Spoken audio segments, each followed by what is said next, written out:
حقیقت یہ ہے کہ صحابہ کرام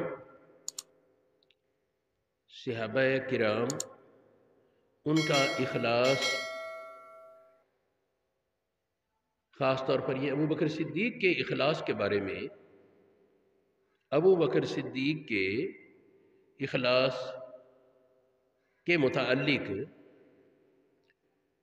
قرآن پاک میں سورۃ واللیل کی آخری آیات ایک سچی گواہی ہے۔ پچھلے جمعے بھی میں نے اس کا ذکر کیا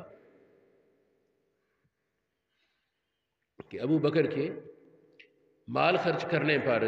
ابو بکر کے بلال کو خریدنے پر اللہ پاک نے فرمایا ما لأحد عنده من نعمت، کسی کا ابو بکر پر احسان نہیں جس کا بدلہ دیا جاتا ہے، بلکہ اللہ کریم کی رضا کو طلب کرتے ہوئے ابو بکر نے بلال کو خرید کر آزاد کیا۔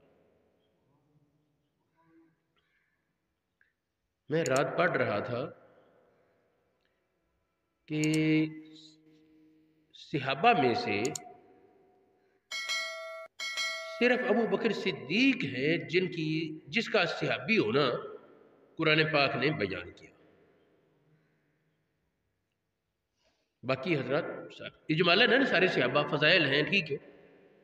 لیکن قرآن پاک میں ہجرت کے واقعے کے بیان میں ارشاد فرمایا وَثَانِيَ اثْنَيْنِ اِذْ هُمَا فِي الْغَارِ، دو میں سے دوسرے جب وہ دونوں غار میں تھے، ابو بکر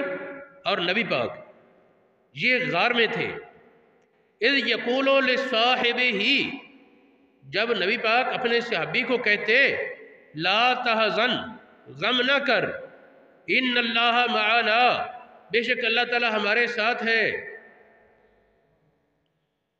ابو بکر کا صحابی ہونا، اِذْ يَقُولُ لِصَاحِبِهِ، اس آیت سے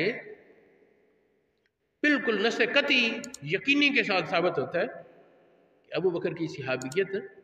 وہ قطعی ہے، یقینی ہے، اس میں تذبذب یا شک کی گنجائش نہیں۔